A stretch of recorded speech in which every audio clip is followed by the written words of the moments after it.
We are live. And welcome to the show. Monday and Wednesday, I apologize, doctor visits. So before I forget to announce us again, I am Old New Dude. He is Richard York, Asher's trueborn son. And we're already doing a better job than last Friday. A Game of Thrones, Tyrion 7. This is a short chapter. Yeah, but it's our introduction to the Lannister brothers. No, not Jaime and Tyrion. It's Tywin and Kevin. The Tywin description that you give, make sure you covered in this. Yep. Hell, he just scares me on his description. I mean, Lizzie, yay! She asked me earlier if we were doing one today. And I apologize for Monday and Wednesday. But she was there last night too on the girl Nettles' debate. That was pretty fun. Great. Big shout out to the girl Nettles for asking me to judge a debate last night on her channel. I had a blast. It's definitely different, and I enjoyed it immensely and would love to do it again. But as she was slowly losing a couple of the questions, I'm like, she's never going to ask me back again. And then she started winning a couple, and I did it. The questions were on 3 different pages, so I didn't know what was on the page before as far as who won what. But I got to the very end of it. There's 20 questions. They each got 10 questions, so it was a tie. Nice. Yeah, I mean, I didn't plan it that way. That's just exactly how it worked out. But it was pretty fun. And like I said, I hope I get to do that again. It's definitely different. It's not theory. It's not chapter. But it does cover some pretty good descriptions of characters. So I think Saturday's before this was the 7 versus the old gods. I listened to a little bit, but I was working on a car. Same car I'm working on today. So apparently I'm not a very good mechanic. Look at this. It's hilarious. Again, you can't prove the Mountain Wives didn't die from extreme orgasm. Prove me wrong. Exactly. That was how the Mountain won a lot of his questions, was lack of information. There was information that proved that Bobby B was not the very best family man, but there wasn't actual proof that he was better than the Mountain. So, yeah, there were some of those questions. I'm pretty sure in the comments they were like, "What the hell is this guy smoking?" How did the Mountain win that question? But it was fun. It was a blast. And today is a Game of Thrones Tyrion 7. Then we get off topic, even though it's not a very long chapter. So as your normal, Richard will go through and see what he saw in the chapter, and I'll jump in with my stupid stuff. And take it away, Richard. So Chella, daughter of Chek of the Blackears, had gone ahead to scout, and it was she who brought back word of the army at the crossroads. By their fires I call them 20,000 strong, she said. Their banners are red with a golden lion. Your father? Bronn asked. Or my brother Jaime, Tyrion said. We shall know soon enough. So I kind of like it when our authors remind us the characters don't, that tend to know less than we do as to who's where and so forth. Yeah, it's not that often. Also, it's like the misdirect with the getting the name wrong from Barrack to Derek and all that kind of stuff. Mm-hmm. It's little subtle things here and there that you pick up that information isn't flowing freely in all directions, and everybody knows what everybody else knows. So yeah, it's a real good call out by George. Yep. Try not to kill and maim each other while I'm gone. He put his heels to his horse and trotted off, giving them no choice but to follow or be left behind. Either was fine with him, so long as they did not sit down to talk for a day and a night. That was the trouble with the clans. They had an absurd notion that every man's voice should be heard in council, so they argued about everything endlessly. Even their women were allowed to speak. Small wonder that it had been hundreds of years since they last threatened the Vale with anything beyond an occasional raid. Tyrion meant to change that. So Tyrion thinks highly of Tywin for nearly the same behavior. And I guess it's not. I guess I'm not sure if that's in this chapter or one of the later ones. after the battle. Anyway, Tyrion thinks highly of Tywin for nearly the same behavior. So sexism and cultural bias are making the same behavior seem like a liability to Tyrion. Right. Timett, son of Timett, rode alone. Every clan in the Mountains of the Moon feared the burned men, who mortified their flesh with fire to prove their courage, and, the others said, roasted babies at their feasts. And even the other burned men feared Timett, who had put out his own left eye with a white-hot knife when he reached the age of manhood. Tyrion gathered that it was more customary for a boy to burn off a nipple, a finger, or, if he was truly brave or truly mad, an ear. Timett's fellow burned men were so awed by his choice of an eye that they promptly named him a Red Hand, who seemed to be some sort of a war chief. I wonder what their king burned off, Tyrion said to Bronn when he heard the tale. Grinning, the sellsword had tugged at his crotch, but even Bronn could respectful tongue around Timett. If a man was mad enough to put out his own eye, he was unlikely to be gentle to his enemies. So the eye sacrifices tend to symbolize Odin. So, yep. Eyes all over the place. Yep. Tyrion saw no bodies, but the air was full of ravens and carrion crows. There had been fighting here, and recently. Is this really much of a fight, or is this really just slaughter by the Lannisters? I would say slaughter, but it is. You go ahead and see again how intelligent Tyrion is just by picking up on the little things here and there, by just the ride down, that he knows enough that, okay, something's happened. It's probably this. I mean, he's just showing his intelligence in my book. The inn at the crossroads. Perhaps the gods were just after all. This is not justice. No. A room, a meal, and a flagon of wine. That was all I asked, he reminded her with a sigh of reproach. Masha Heddle could not have stopped Catelyn. She did what she could. She even tried to tell her, not here and so forth, but she didn't have the power to stop her. Anyway. It won't let me bring Lizzie's new comment up. Oh. Organized Slaughter, brought to you by Martha Stewart. Tywin Lannister, Lord of Castle Rock and Warden of the West, was in his middle 50s, yet hard as a man of 20. Even seated, he was tall, with long legs, broad shoulders, a flat stomach. His thin arms were corded with muscle.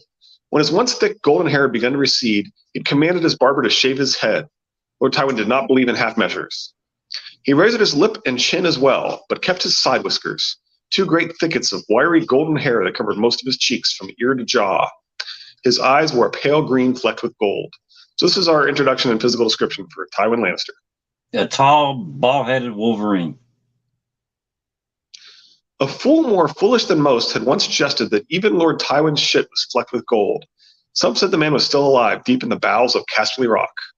So fools are supposed to get away with poking fun at the powerful. There's a whole lot of injustice around the Lannisters. Yes, there is. His uncle was portly and balding, with a close-cropped yellow beard that followed the line of his massive jaw. Meet Kevin. His massive jaw reminds Cersei of a mastiff from her second Feast chapter. Like all the Lannisters, Sir Kevin was fair-skinned and blonde, though at 5 and 50, he'd lost most of his hair. No one would ever call him comely. Thick of waist, round of shoulder, with a square jutting chin that his close-cropped yellow beard did little to conceal. He reminded her of some old mastiff. So the description of a mastiff ties Quentyn Martell, Doran Martell, Marwyn the Mage, and the shrewd-eyed elder brother, and implies that a different beard might be able to hide such a jaw.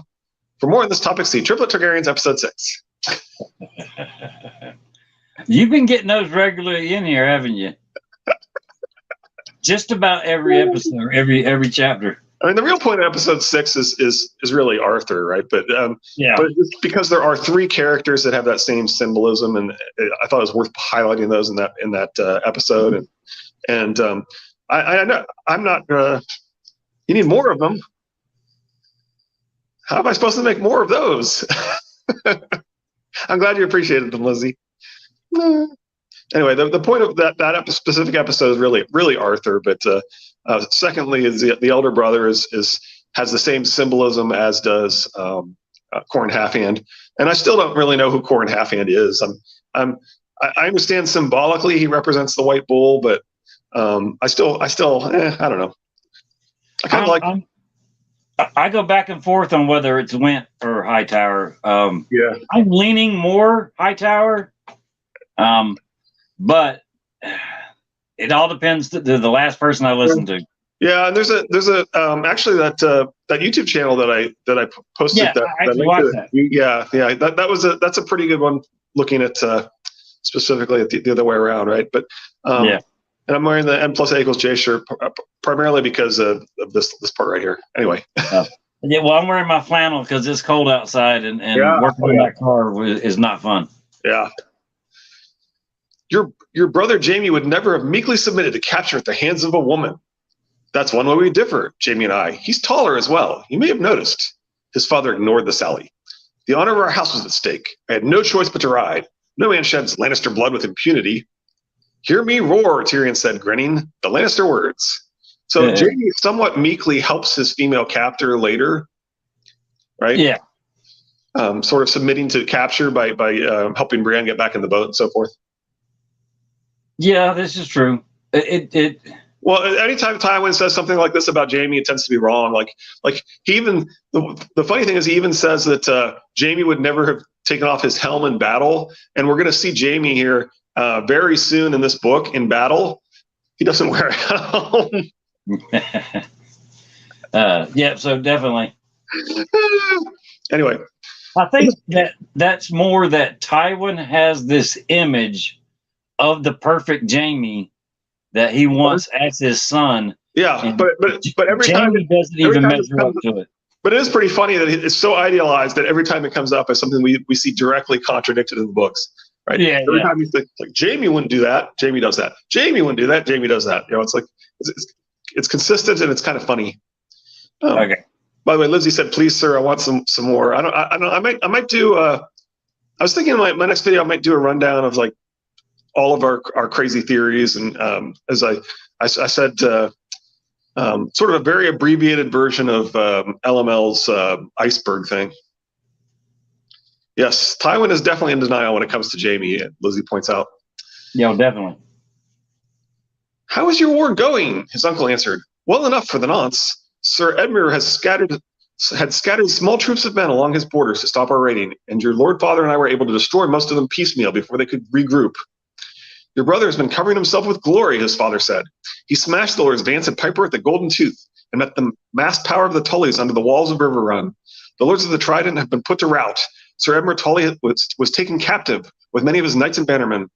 Lord Blackwood led a few survivors back to River Run, where Jamie has them under siege. So Tyrion and the reader are sort of brought up to speed on how it's going. Yeah. The door behind him opened with a crash, so violently that Tyrion almost dropped his cheese. Sir Kevin leapt up, swearing, as the captain of the guard went flying across the room to smash against the hearth. As he tumbled down into the cold ashes, his lion helm askew, Shagga snapped the man's sword in two over a knee, thick as a tree trunk, threw down the pieces, and lumbered into the common room. He was preceded by his stench, riper than the cheese and overpowering in the closed space. Little Redcape, he snarled, when next you bear steel on Shagga, son of Dolph, I will chop off your manhood and roast it in the fire. What? No ghosts? Tyrion said, taking a bite of cheese. So Shagga's a badass, but another thing that's worth pointing out here is that we've got the sword snap symbolism that you see with in the isn't that specifically in the Last Hero story, and with a lion. Well, that's a Azor High story, but I thought there was something about the Last Hero having had his sword break in addition to having lost all his companions and even his dog. Is that am I wrong? Maybe not. I can't remember. I'd have to look it up. The point is, there's a lot of broken sword symbolism in the series, so I just wanted to highlight that. All right. Even in the West, we know the prowess of the warrior clans of the Mountains of the Moon. What brings you down from your strongholds, my lords? Horses, said Shagga. A promise of silk and steel, said Timett, son of Timett. Horses.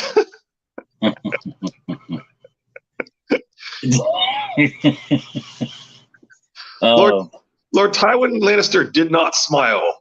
Lord Tywin never smiled, but Tyrion had learned to read his father's pleasure all the same, and it was there on his face. From the world of ice and fire, immediately before the 5 paragraphs that I quote in episode 5 of Triplet Targaryens. Only Lady Joanna truly knows the man beneath the armor, Grand Maester Pycelle wrote the Citadel, and all his smiles belong to her and her alone. I do avow that I have even observed her make him laugh, not once, but upon 3 separate occasions. So I actually think this could be a clue towards the Joanna's alive thing theory. Yeah. There's actually a few different clues that Joanna is the Silent Sister in King's Landing. This is one of them, right? The fact that Tywin is given a smile by the Silent Sisters. Yeah. But in addition, Tyrion's fever dream, he kind of goes back and forth between talking about mothers and the Silent Sisters and mothers, in the King's Landing. Yeah. There it is. Thank you, Lizzie. His sword froze so hard the blade snapped when he tried to use it. Yeah, so it is the last hero. So that's what I thought. I thought there was a broken sword symbolism associated with the last hero. I wonder if that broken sword symbolism and the breaking of the forging of Lightbringer are to try to trick the reader into assuming that the last hero is Azor Ahai, even though they're 2 different people. Could be. There's I heard an interesting theory.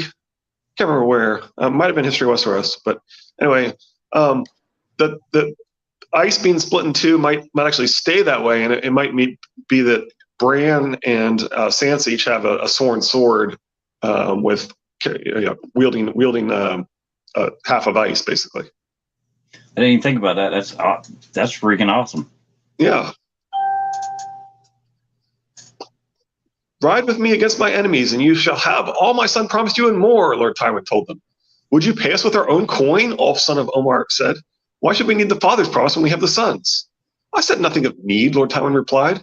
My words were courtesy, nothing more. You need not join us. The men of the Winterlands are made of iron and ice, and even my boldest knights fear to face them. Oh, deftly done, Tyrion thought, smiling crookedly. The Birdmen fear nothing. Timett, son of Timett, will ride with the lions. Wherever the Birdmen go, the Stonecrows have been there first, Khan declared hotly. We ride as well. Shagger, son of Dolph, will chop off their manhoods and feed them to the crows. The crows this time. We will ride with you, Lion Lord, Chella, daughter of Chek, agreed, but only if your half-man son goes with us. He has bought his breath with promises. Till we hold the steel he has pledged us, his life is ours. Lord Tywin turned his gold-flecked eyes on his son. Joy, Tyrion said with a resigned smile. So, Tyrion had also offered to pay them with his own coin too, right? With the goats, and they said, those are our goats, yeah. And he's like, yeah, you're right. But the Lannisters are so manipulative that because that is how the game is played, right? You have to figure out how to motivate people. Once you know what a man wants, you can how to move him. Yeah. Chella is my hero. There you think. Chella is my hero. Yeah, so Chella kind of plays into Tywin's plans here, arguably, right? Because Tywin's perfectly happy to have a bunch of people that he doesn't want around to. Well, I mean, if you notice how quickly he pivots on his heels with the next comment, I mean, Tyrion and Tywin don't miss a lick when it comes to the dance of words.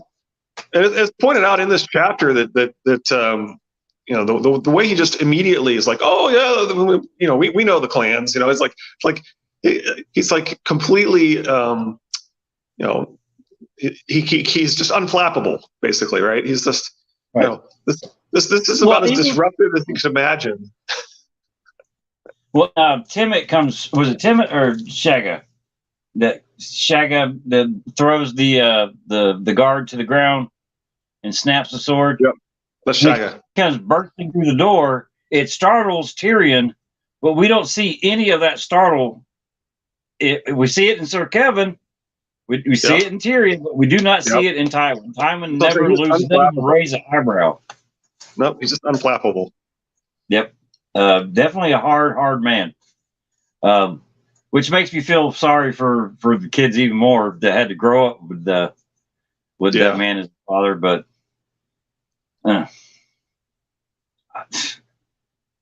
Tyrion, just for the simple fact that he made it out of the mountains. Oh, what'd you say? Tywin is like the Kim dynasty. I'll write this about Jaime and it will be true. I've always felt that way. So yeah, he just says things that he wants to be true about Jaime, even if they're not. Right. Well, who's going to argue with him? Yep. I forgot what I was going to say now. Well, that's one of the things that I really liked about when we had Guy on. His comment was that people being bastards only matter if you let it matter, if you decide that it matters, right? And Right. It seems extremely likely that John Aaron was not going to plunge the world into a civil war, and that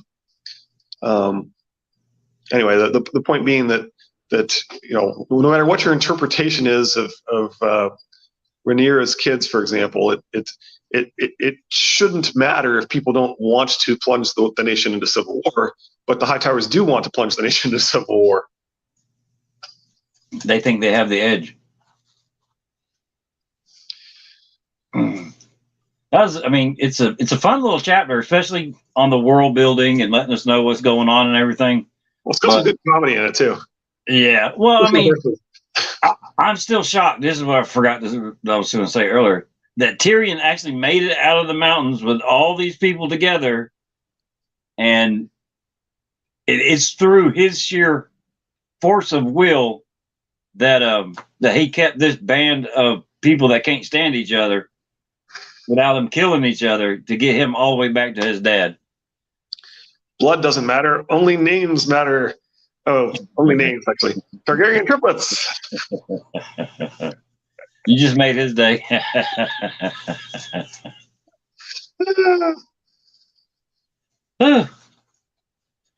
Well, I'm not mean to cut it short today, but yep. I got a car out there I got to finish working on. Yeah, when I do watch those videos, I do occasionally regret that there's things that I didn't include, because there's more evidence for anything in there, pretty much, right? I think you should have an episode 8 to it. The things you missed, or say again. That was sort of what Lizzie was wanting. Lizzie wants more videos. Right. But you already just right there just said what your next video could be. Well, yeah, it's add on. But when I was listening to the symbolism that indicates that Aegon is legit the heir to the Targaryen dynasty, I totally left out one of the most obvious ones, which is 9 and 10 and 11.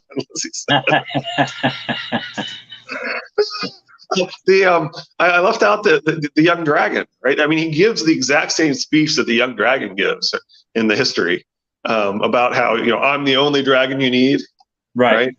That's so. I left that one out, and then Lady Thistle says I'm late. You about missed it all. Yeah, it's a pretty short chapter. Yeah, but and then I think one of the best things we came up with as we were going through was the fact that there's specific language ties associated with the Starks being bastards, right? Like repeating all the names of the Stark true-born children separated by and without commas. We see that when Arya thinks she's a bastard, in addition to with Ned thinking about the damage the truth would cause to his officially true-born children, right? Yeah. And then and of course then Sansa thinks about Arya being a bastard and decides that she must be true-born because she couldn't imagine why her mother would lie about it. And Bran thinks the same thing about him climbing before he could walk, which was clearly hyperbole and not really true. So just little things that we've come up with, and that as we've gone through this and stuff. And I'm like, man, I should have included those things. Yeah. Well, I mean, was it last Friday that came up with the idea that there might be a letter for Catelyn at Winterfell that has the truth written down from Ned, sent by or something? Who knows what he might have said. So you're right. There's a potential reveal there, right? Which, I mean, it's a reveal instead of, like, Rob's letter would be Rob, King of the North, makes Jon his legitimate heir, legitimizing him to full Starkhood, whatever.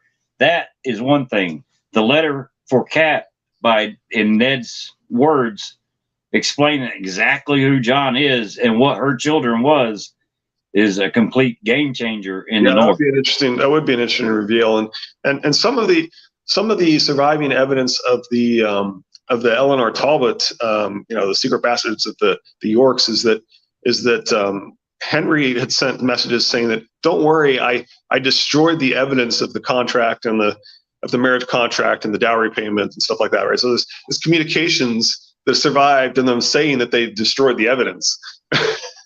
Well, I mean, you stop and think of the broad strokes that they had for seasons 7 and 8, and we get the broad stroke. Okay, Sansa has a letter there was sent from King's Landing, and Arya wants to see it, reads it, blah blah blah. But what if the broad stroke was there's an important letter at Winterfell that explains all this stuff, and this D&D were like, well, let's use the letter, but we just put it to what she actually said. Well, Lizzie should probably burn it based on what she did with the letter she got from Peter, but that she claimed that only she could read, right? But she never got there, right? Rob didn't bring the letter; he left it at Winterfell. Yeah, and she never made it back. It should be in the Maester's Tower. And who will find her now? Yeah, well, that's what Casey's just speculating. He's wondering if there may have been some broad strokes of this importance of maybe this is actually how the truth got out. Maybe there was a letter. Maybe Kat's letter was not the same as Rob's letter. It was still sealed. Nobody ever read it because she wasn't there, and they were waiting until she got there. Yeah, and that Varys may have included a letter from Ned. Because he had talked about the possibility that if he wanted to, he could write. He'd let him write a letter. So Casey's just pointed out that that this could have happened. It could be that Ned actually did write a letter, and that he deliberately highlighted the fact that they left the letter for Catelyn in Winterfell, and nobody ever opened it.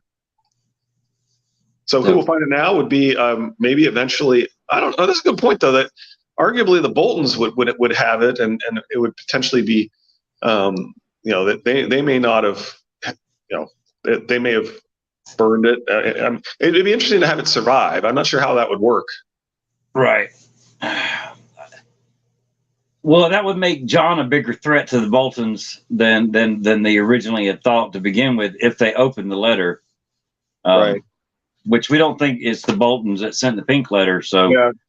And it's possible that that this is all going to be pulled with the weeds of winter. Yes, without a doubt. It's still fun to think about, though. Yeah, I like your idea that maybe there was a point where George said, "Oh, and by the way, there's this letter to Catelyn, and the truth got out through that or something." That's possible. Yeah, I mean, just mentioning it in the broad strokes of what's going to happen in Winds of Winter and Dream of Spring. And then D&D, you're like, well, there's a letter at Winterfell, so we'll put in a letter at Winterfell. We'll put this because I mean, if you watch and yes, I did finish watching season 6, 7, and 8. You see the tension between Sansa. It is that letter, though. You're right. Yeah, it is specifically that letter that they brought out. It's specifically the letter that Sansa. No, well, Sansa's letter. It's Sansa's letter. But that's the point. Your point is that they may have flipped. They may have kept it in there. Ned in Sansa's letter to Cat. Sansa's letter to Cat is the one that they. Yep. Yeah. That's a really good point. Yeah, I have my moments, man. I like it. That's a really good point. I like that. Yeah. Well, I mean, I can see Arya going, okay, look, Jon. This is Jon. I mean, I can see Arya and Sansa fighting over the letter that Ned writes to Cat saying Jon's legitimate, all the other kids is bastards.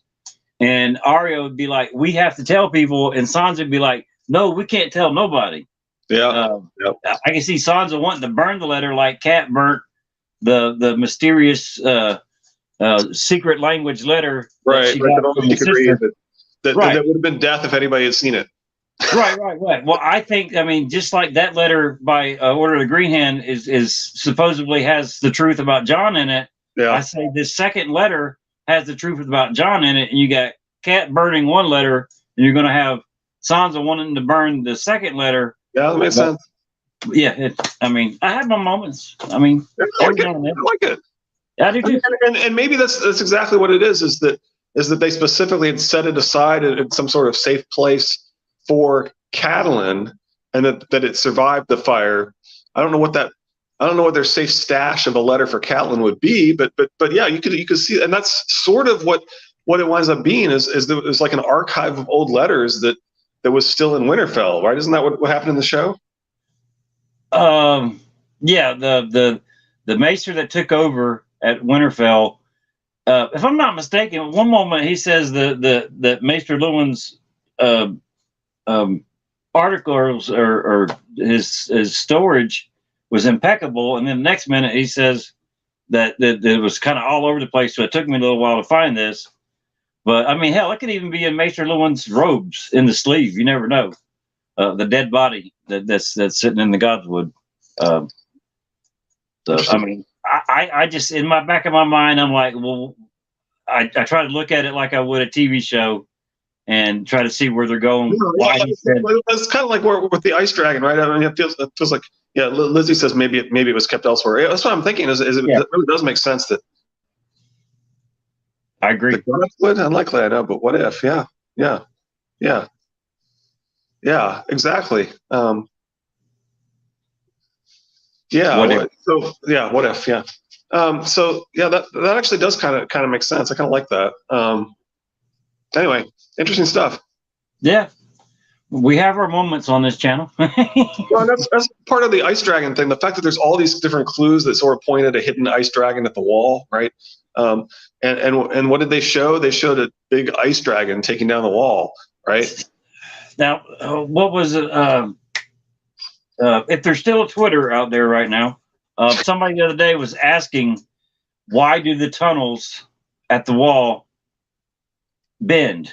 And we're talking about it in the defensive measure. Well, the bends would create a natural hiding spot, so you just come out and shoot. Sure. You got the 3 gates, they're choke points where you can guard on. I mean, all my answers were defensive reasons why the tubes or tunnels bend. And then somebody, I forget who it was, and I'll have to look it back up, pointed out that it might go around weirwoods that are at the base of the wall. And I'm like, well, there's supposed to be stone at the base of the wall that all the magic. Yeah, you guys were saying that maybe there's petrified weirwood, and that's why there's right. That's the stone, because somebody else had mentioned weirwoods at the base of the wouldn't it also create natural hiding spots? Yeah, it all depends on the direction.